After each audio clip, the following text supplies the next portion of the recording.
नमस्कार दोस्तों, रोहित है। जो भी आप लोग ईपीएफओ और एपीएफसी का एग्ज़ाम दे रहे हैं, आपके लिए आज का वीडियो मोस्ट इम्पॉर्टेंट वीडियो होने वाला है, क्योंकि अगर आप इस एग्ज़ाम को देखेंगे तो इस एग्ज़ाम के 2-3 एस्पेक्ट्स हैं। एक annual report ministry of labour के द्वारा प्रस्तुत हुआ है, और जो अपना देश का इकोनॉमिक सर्वे है उसमें भी कुछ कुछ चैप्टर्स हैं जो मिनिस्ट्री ऑफ लेबर से डील करते हैं, जो पेंशन से डील करता है, जो इंश्योरेंस से डील करता है, जो सोशल सिक्योरिटी स्कीम से डील करते हैं। आपको उन एरियाज को कंप्लीट कर लेना चाहिए। आज के वीडियो में जो annual report ministry of labour का आया है उसको हम लोग डिकोड कर देंगे। उसको जो भी इंपॉर्टेंट है, वो बहुत बड़ा डॉक्यूमेंट है। You are not suppose to go deep into that document. जो इंपॉर्टेंट चीज़ है अपने सिलेबस के हिसाब से I have extracted that and I am presenting it over here. अगर आप लोग को वीडियो अच्छा लगता है, do let me know in the comment section. I will come with the second part, क्योंकि जो सेकेंड पार्ट बचा होगा वो मैक्सिमम 10% के आसपास बचा होगा। बाकी मैक्सिमम को हमने कवर करने की कोशिश करी है। मैक्सिमम 10 to 20% बचा होगा। तो do let me know in the comment section my dear friends. पहले इस सेगमेंट को स्टार्ट करने से पहले let us start with the current affair which is related with the ministry of the labour. उनके वेबसाइट पर आया है, एक L20 की बैठक हुई है। L20 की बैठक कहां हुई है? द बैठक L20 की अमृतसर में हुई है। What is this L20? L20 is the engagement group under the G20। जो G20 की बैठक भारत में हो रही है उसी का एक इंगेजमेंट ग्रुप है टू डील और speak on the issue related with the labour welfare. और लेबर रिलेटेड इशू पर डील करने के लिए एक बैठक हुई है इंपॉर्टेंट लेबर मिनिस्टर्स की, लेबर रिप्रेजेंटेटिव्स की, एम्प्लॉयर की, और वो जो बैठक हुई है अमृतसर में हुई है। Can be a probable question in your examination my dear friends. अब एक जो स्कीम बहुत इंपॉर्टेंट है जिसको एनुअल रिपोर्ट हाईलाइट करता है वो है निधि आपके द्वार, निधि आपके निकट। ये जो निधि आपके निकट है ये किसका इनिशिएटिव है? एम्प्लॉय प्रोविडेंट फंड ऑर्गेनाइजेशन का इनिशिएटिव है। What is the objective of this? एक तो ये है कि आपके डिस्ट्रिक्ट में ये अवेलेबल रहेगा, आपके टाउन में ये अवेलेबल रहेगा फॉर द ग्रीवांस रिट्रेसल। अगर किसी को कुछ प्रॉब्लम है, शिकायत है, तो you can go over there, get your issue address. एकदम आमने सामने बैठ के आपको एड्रेस कर देगा, आपके जिला में व्यवस्थित रहेगा। आपके जिला में उसको क्या बोलते हैं, वो स्टॉल टाइप के लगाएंगे, कहीं एक ऑफिस होगा उस पर वो स्टॉल लगाएंगे और आपका ग्रीवांस रिट्रेसल करेंगे। The another objective of this Nidhi Aapke Nikat is to increase the visibility of the organisation. आपको पता है कि उतना विजिबल ऑर्गेनाइजेशन नहीं है। व्हेन आई से विजिबिलिटी, कहने का मतलब है लोग अनअवेयर हैं इस ऑर्गेनाइजेशन के बारे में, ईपीएफओ के बारे में, ईपीएफओ स्कीम्स के बारे में।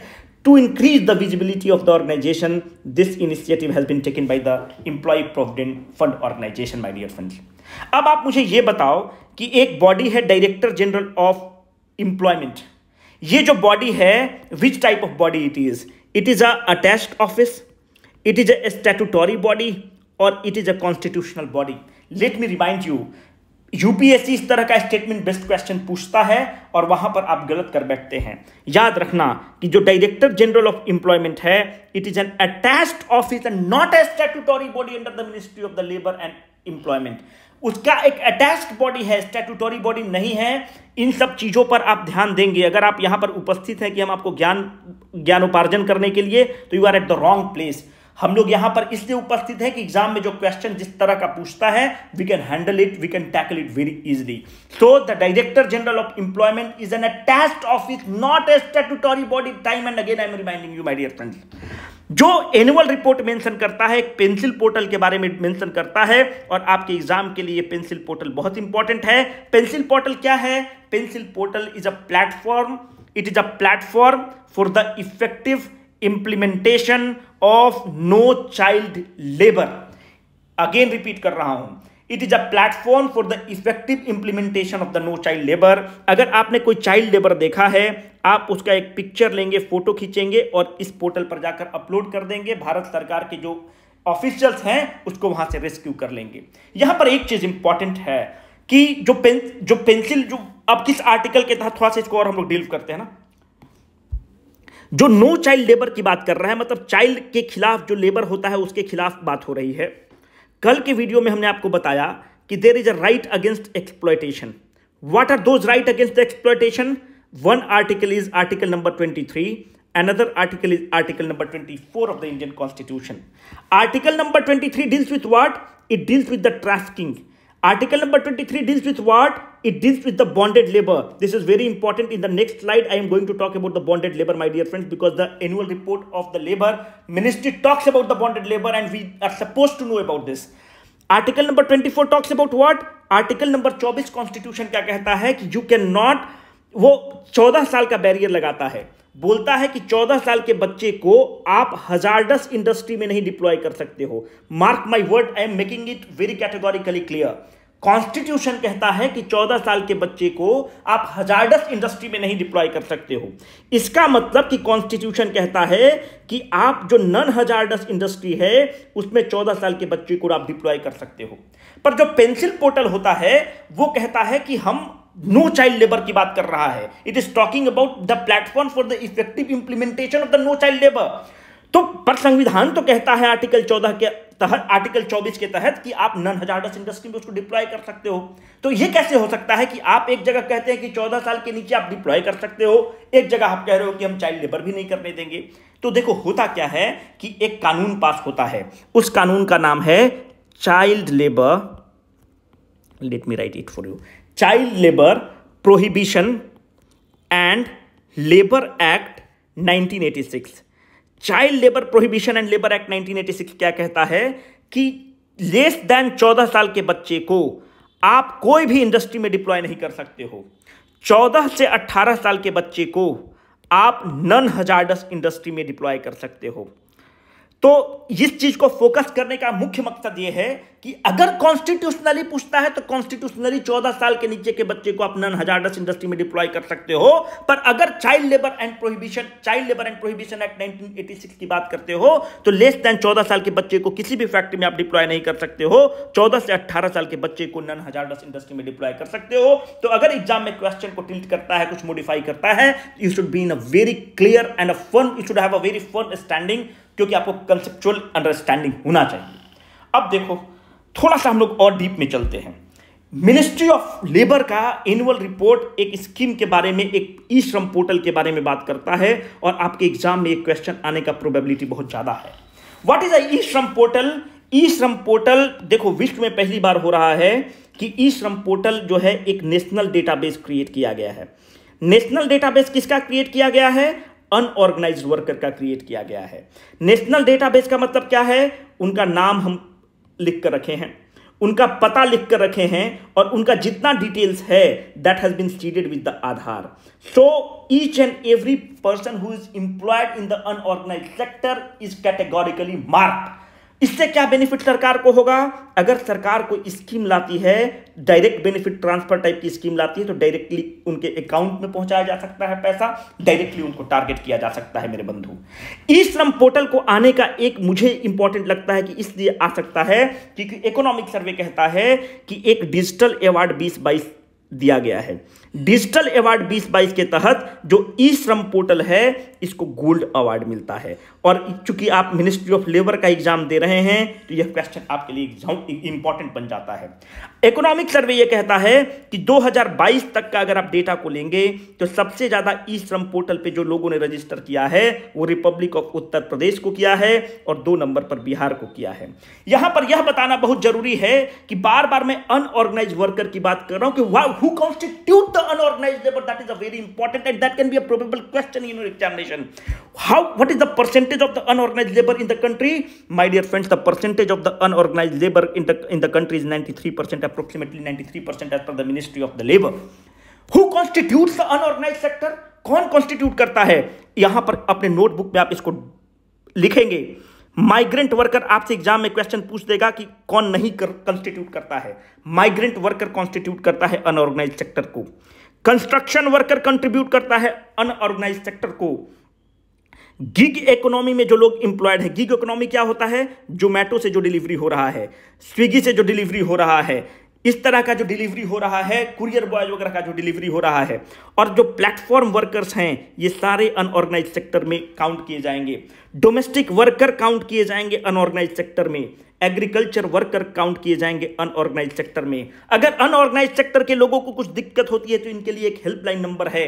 वो जो हेल्पलाइन नंबर है उसका नाम है 14434। माय डियर फ्रेंड्स, ये जो आपको डेटा दे रहा हूं ये ऑलरेडी एनुअल रिपोर्ट और इकोनॉमिक सर्वे कैटेगोरिकली मेंशन करता है। तो अगर यूपीएससी हेरफेर करता है तो आप उसको पकड़ने की स्थिति में रहेंगे। इसलिए इन नाम को आपके सामने समक्ष प्रस्तुत करना बहुत ही इंपॉर्टेंट है।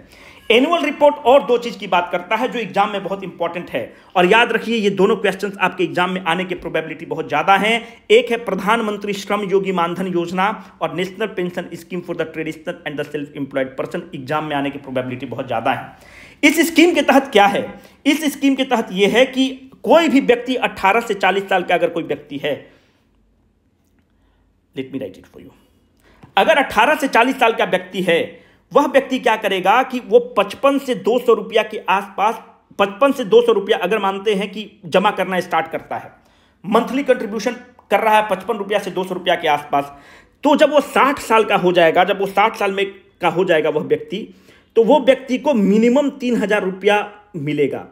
मिनिमम 3000 की क्यों बात कर रहे हैं भाई? अगर वो ज्यादा पैसा मंथली जमा करेगा तो उसको ज्यादा मिलेगा, बट मिनिमम उसको 3000 रुपया मिलेगा। This person shall be in the age band of 18 साल से लेके 40 साल। Can be a probable question in your examination my dear friends. अगर इस व्यक्ति का देहांत हो जाता है तो इसका 50% जो पैसा होगा उसकी पत्नी को मिलेगा, उसके स्पाउस को मिलना स्टार्ट करता है। पर ये पेंशन स्कीम में कोई भी इनरोल कर सकता है क्या? बिल्कुल नहीं। वही व्यक्ति इनरोल कर सकता है जिसका मंथली इनकम 15,000 से कम है। बहुत इंपॉर्टेंट क्वेश्चन है, ये डेटा आपसे डायरेक्ट पूछा जा सकता है एग्जाम में। उसी तरह से ये किसके लिए है? उन व्यक्तियों के लिए है जिनका 15,000 से कम तनख्वाह है मंथली। पर व्हाट अबाउट द वो लोग जो किराना शॉप पर बैठे हुए हैं, जो किराना दुकान चलाते हैं, उनको आप कैसे कवर करेंगे?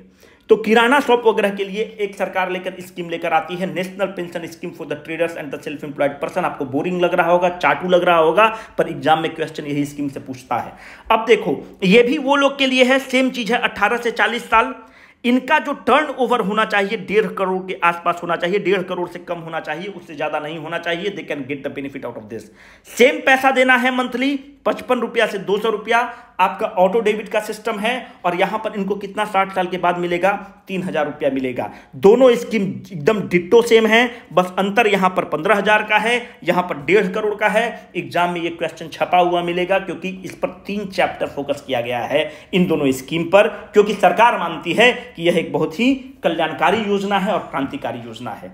अगर आप मुझसे पूछेंगे कि सबसे ज्यादा आने का प्रोबेबिलिटी किस क्वेश्चन का है, तो वो इस क्वेश्चन का आने का प्रोबेबिलिटी सबसे ज्यादा है श्रम सुविधा पोर्टल। श्रम सुविधा पोर्टल इसलिए इंपॉर्टेंट है मेरे बंधु मेरी जान, क्योंकि श्रम सुविधा पोर्टल जो है, it is a one stop shop solution. Late me write it for you.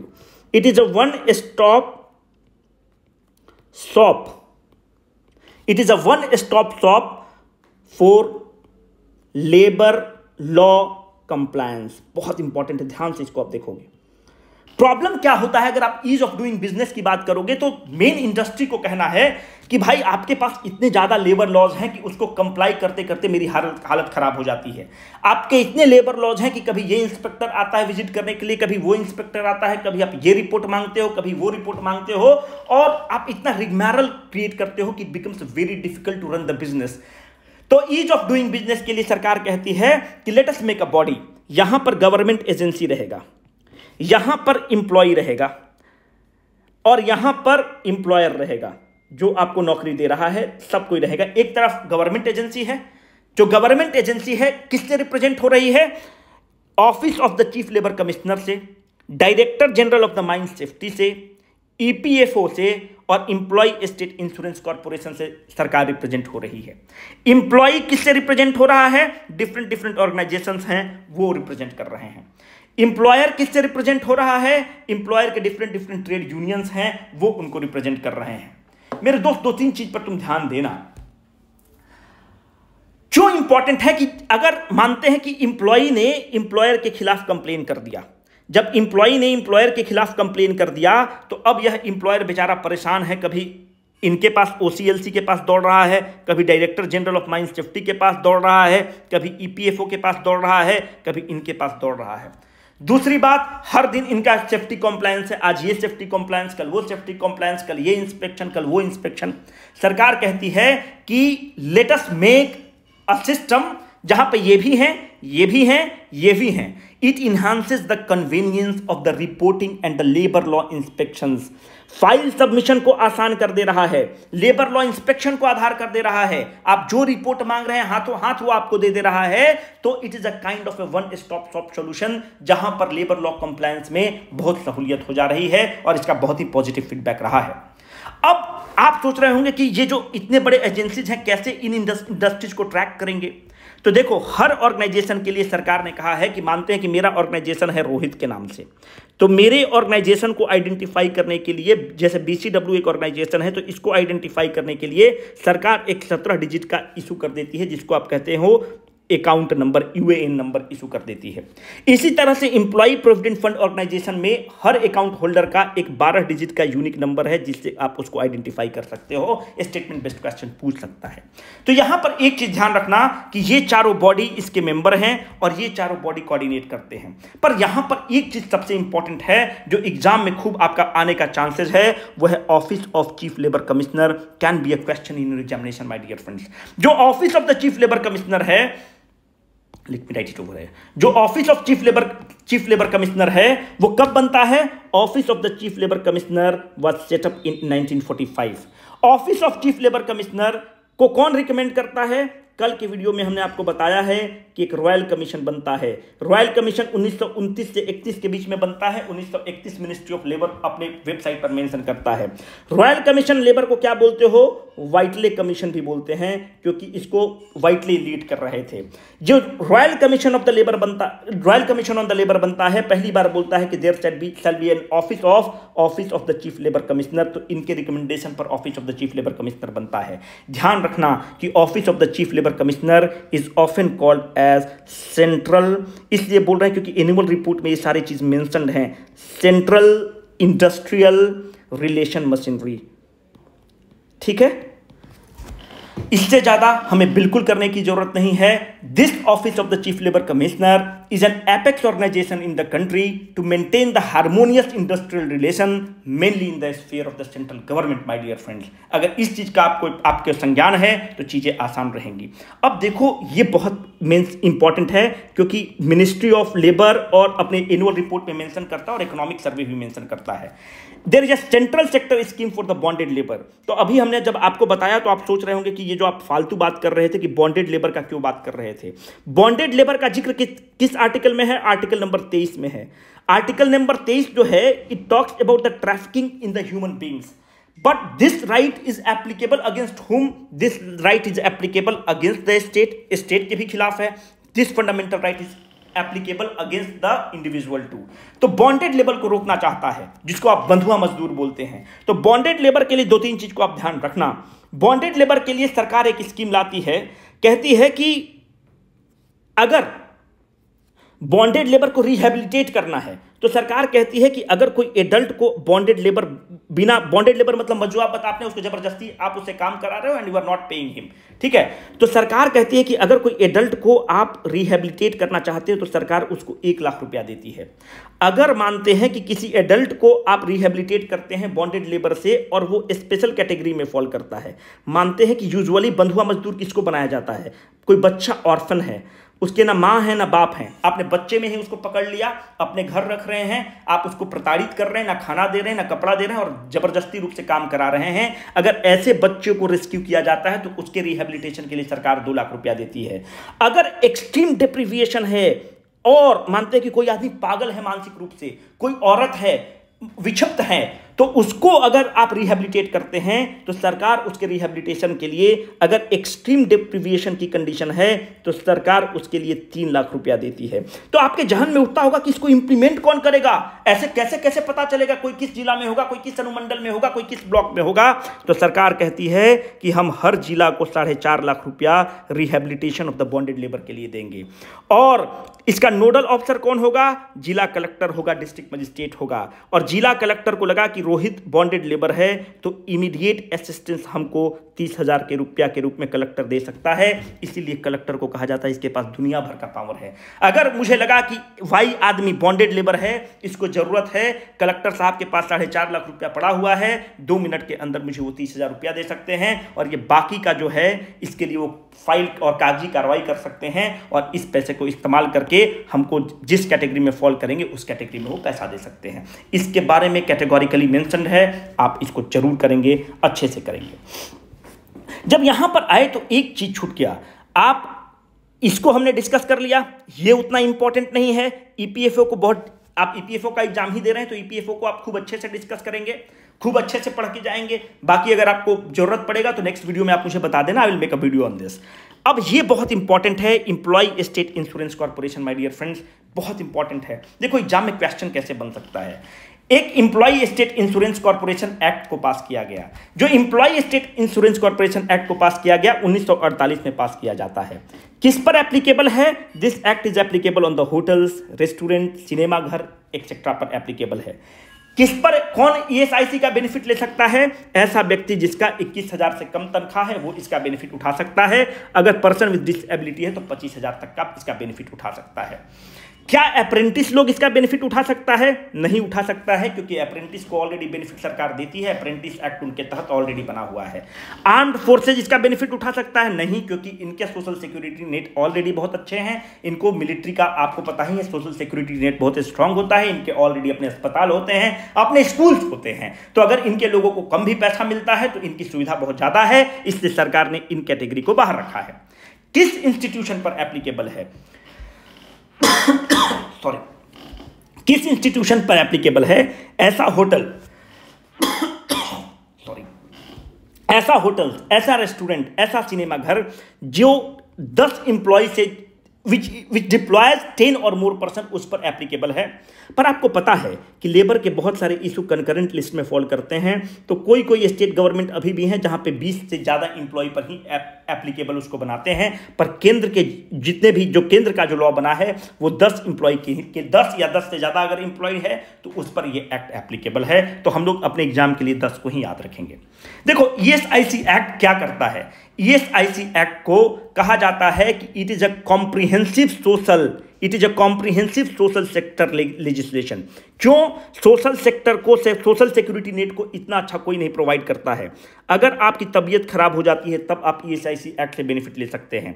आपका डेथ हो जाता है तब बेनिफिट ले सकते हैं। आपका एक्सीडेंट हो जाता है तब बेनिफिट ले सकते हैं। मतलब जितना भी चीज सामाजिक सुरक्षा से, सोशल सिक्योरिटी से रिलेटेड है, सारा चीज को कवर करता है। इसलिए it is often called as the comprehensive social security legislation as it covers many things and the most of the things. Hence ESIC act becomes very important from our examination point of view. ESIC act 1948 जब पास होता है तो पहली बार कहां पर होता है? इसको पंडित नेहरू कानपुर में इसको लॉन्च करते हैं। पंडित नेहरू के समय का है।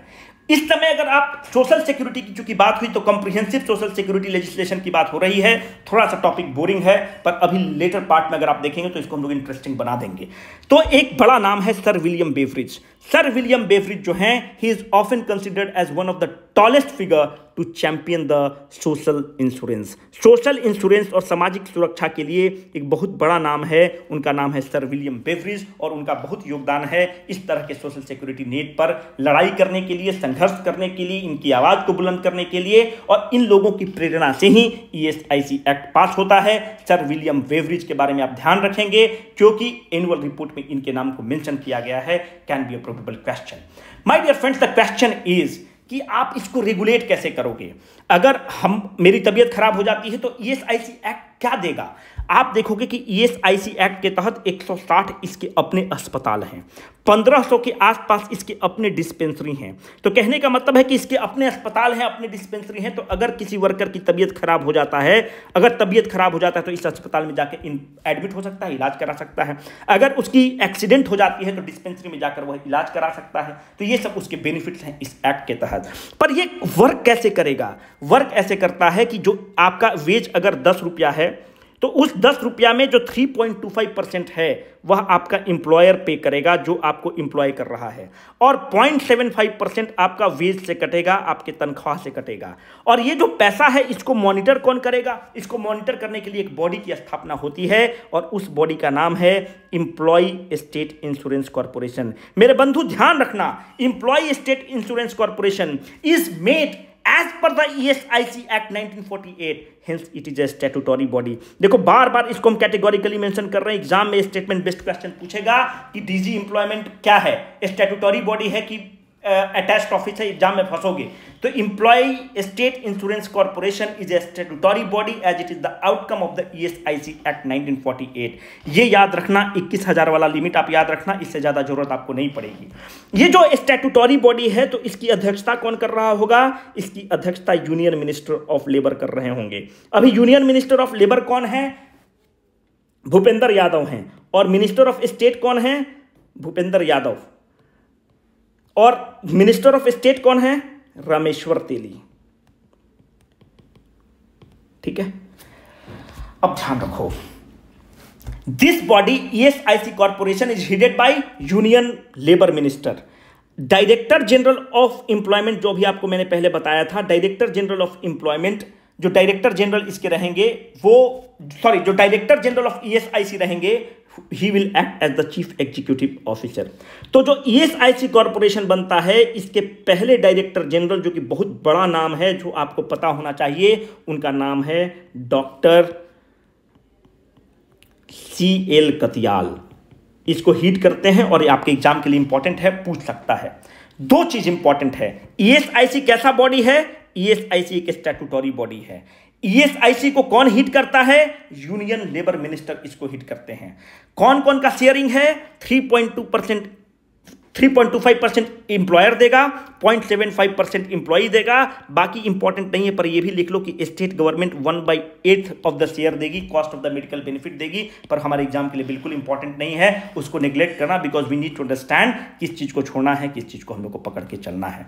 अब देखो, जो सबसे इंपॉर्टेंट है वो है लेबर ब्यूरो। मेरे बंधु, इसको ध्यान रखना, लेबर ब्यूरो को। लेबर ब्यूरो के बारे में पहला चीज हमको यह ध्यान रखना हो कि लेबर ब्यूरो कैसा बॉडी है। लेबर ब्यूरो एक स्टैट्यूटरी बॉडी है, कॉन्स्टिट्यूशनल बॉडी है, अटैच्ड ऑफिस है। Labour bureau is an attached office under the ministry of labour. ध्यान रखना इसको, आप अटैच्ड ऑफिस है, स्टैट्यूटरी बॉडी नहीं है।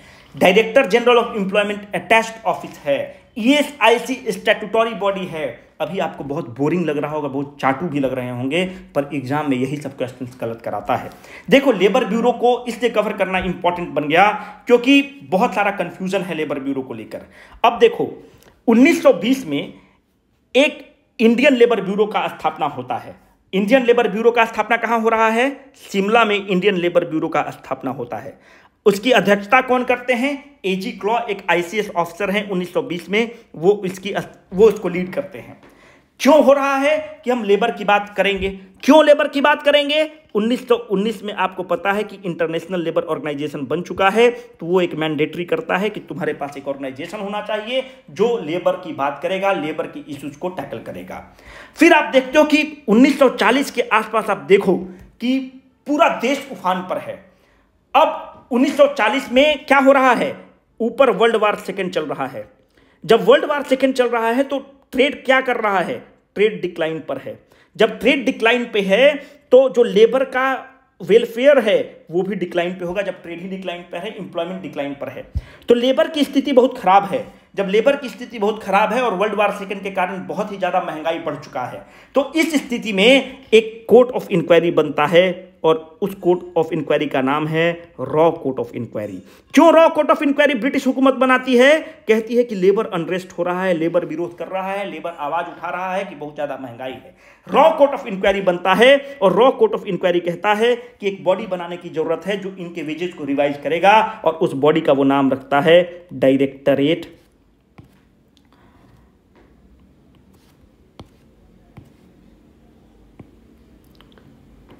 उस बॉडी का नाम रखता है डायरेक्टरेट ऑफ कॉस्ट लिविंग।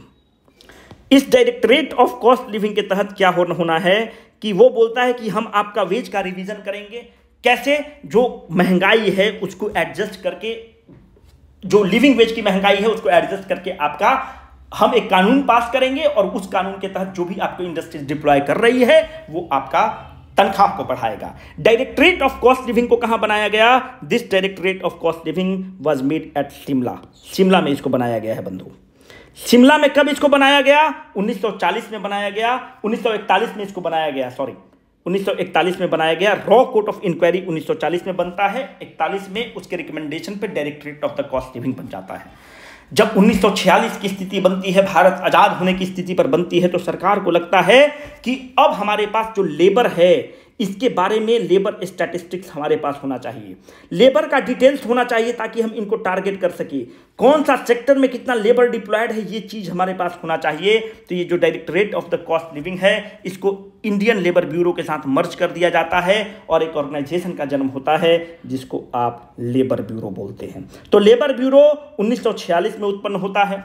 1946 में उसकी जेनेसिस है। अगर क्वेश्चन को चेंज करता है तो आप यहां से सारा आपको स्टोरी पता है, आप इसको टैकल कर सकते हैं, क्योंकि कोई कोई किताब 1920 लिखेगा, कोई कोई किताब 1946 लिखेगा। क्वेश्चन पूछने पर डिपेंड करता है कि किस तरह से वो क्वेश्चन पूछता है और आप उसको हैंडल कर सकते हैं। लेबर ब्यूरो के बारे में अगर आप एनुअल रिपोर्ट में देखेंगे तो भर भर के इससे क्वेश्चन आने के चांसेस हैं। लेटेस्ट डिकोड की क्या क्या चांसेस बन सकते हैं। अगर आप लेबर ब्यूरो को देखोगे तो it is engaged in the collection and the compilation of the data. अभी आपको बताया it is engaged in the collection and the compilation of the data.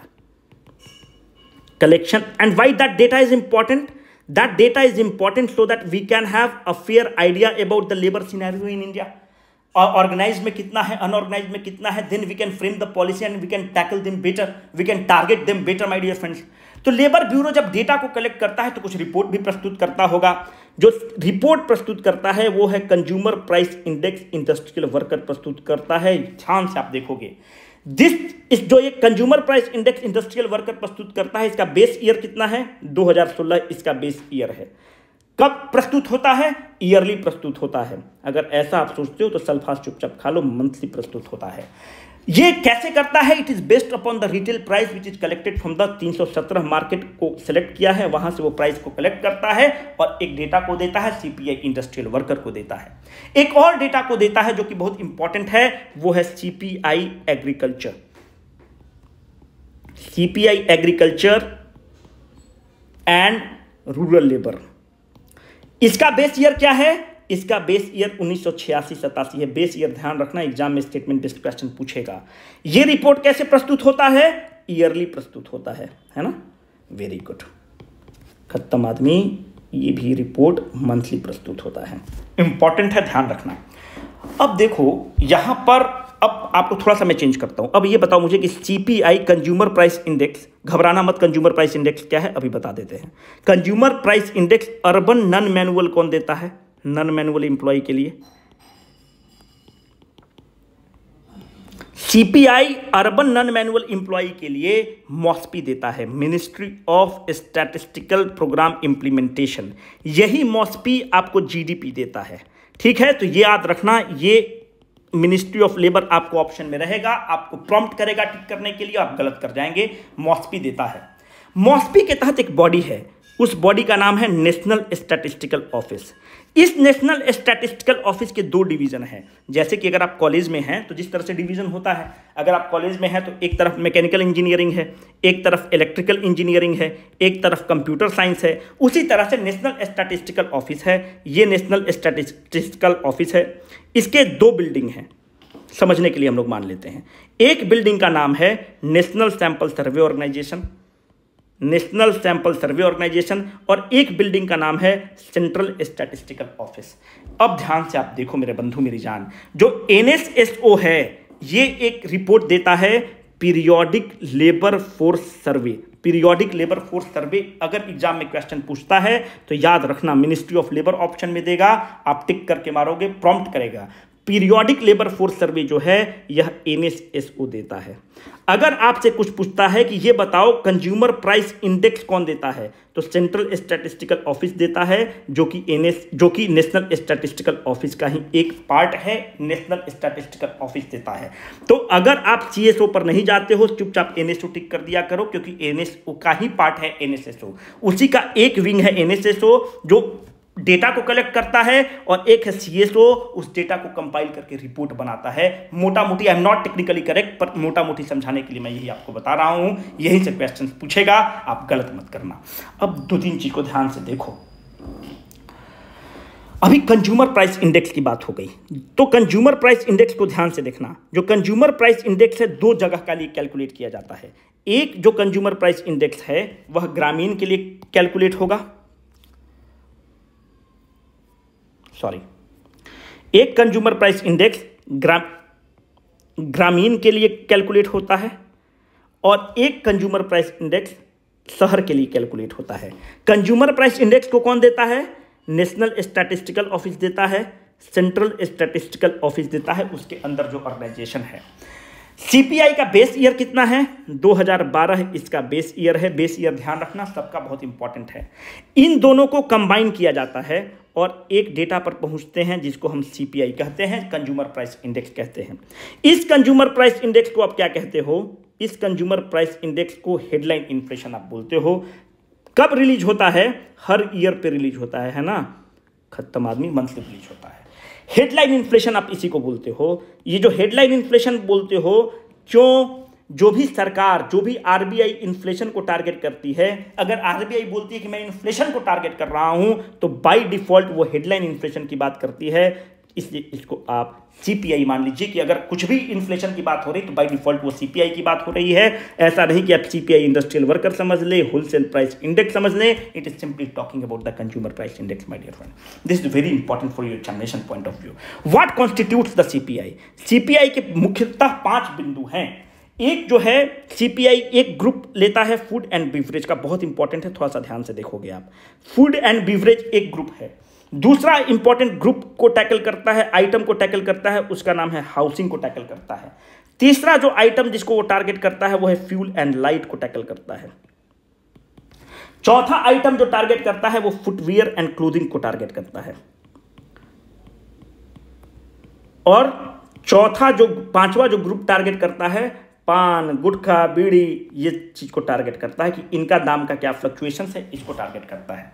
अगर आपसे पूछता है कि फूड एंड बीवरेज को कितना परसेंटेज, कितना वेटेज दिया गया है, तो it is that data is not important for you, और मैं भी एग्जैक्ट आपको डेटा नहीं दे रहा हूं। 45.86% टैकल करता है। हाउसिंग सेक्टर को कितना टैकल करता है? 10.07% टैकल करता है। फ्यूल एंड लाइट को कितना टैकल करता है? अराउंड 7.5% करता है। बिल्कुल इंपॉर्टेंट नहीं है। आप देखो, मैं समझाने के लिए डेटा यूज कर रहा हूं। कहने का मतलब है कि अगर सीपीआई एक बास्केट है, तो ये अगर सीपीआई आपका बास्केट है, तो इस बास्केट में जिस आइटम को ट्रैक कर रहा है, इसमें मैगी का दाम को ट्रैक कर रहा होगा, इसमें आपका दाल का दाम को ट्रैक कर रहा होगा, इसमें आपका राइस के दाम को ट्रैक कर रहा होगा।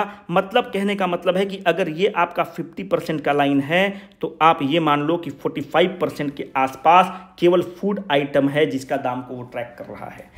10% के आसपास हाउसिंग के दाम को ट्रैक कर रहा है और 7.5% के आसपास फ्यूल एंड लाइट के दाम को ट्रैक कर रहा है। मेरे बंधु, एक चीज को तुम ध्यान रखो, यहां पर बहुत ही एक इंपॉर्टेंट चीज को हम लोग डिस्कस कर रहे हैं।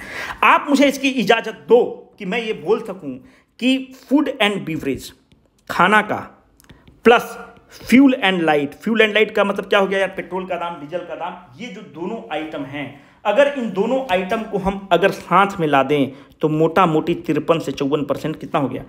45, 6, 52, ठीक, मोटा मोटी 53% के आसपास सीपीआई का जो आइटम है 50% से ज्यादा fuel and light, food and beverage constitute करता है। अब मेरे बंधु, मेरे ध्यान से देखो, अगर मानते हैं कि अगर हम फ्यूल किससे इंपोर्ट करते हैं? ईरान से इंपोर्ट करते हैं, इराक से इंपोर्ट करते हैं, सऊदी अरब में तो गल्फ कंट्री से इंपोर्ट करते हैं, अभी रशिया वगैरह से इंपोर्ट कर रहे हैं। अगर किसी कारण विश्व युद्ध होता है या अरब में क्राइसिस हो जाता है और हमारा तेल आना बंद होता है, तो जो फ्यूल 100 रुपये लीटर मिल रहा है, आप मुझे इसकी इजाजत देंगे कि मैं ये बोल सकूं कि फ्यूल का दाम बढ़ के 200 हो गया? ये जो फ्यूल का दाम 200 बढ़ा, it is because of the domestic issue, हमारे कारण बढ़ा या इंटरनेशनल इशू के कारण बढ़ रहा है? Obviously my dear friends, it is happening because of the international issue, जिस पर हमारा कोई कंट्रोल नहीं है। भारत की सरकार कुछ नहीं कर सकती है, हम इंपोर्ट करते हैं और चूंकि इंटरनेशनल क्राइसिस हो गया, उसके कारण फ्यूल का दाम चेंज हो गया। इसका मतलब कि फ्यूल का दाम क्या है, वोलेटाइल है।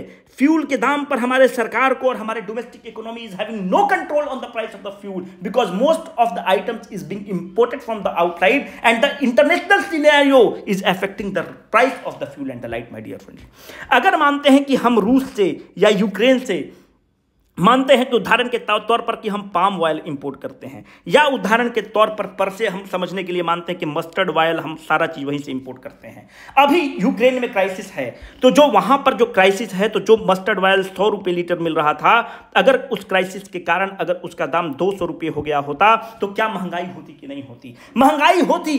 वो महंगाई क्यों हो रही है? Because of the structural flaw in the economy? No, not at all. It is not because of the structural flaw in the Indian economy, it is because of the international scenario on which we have the no control at all.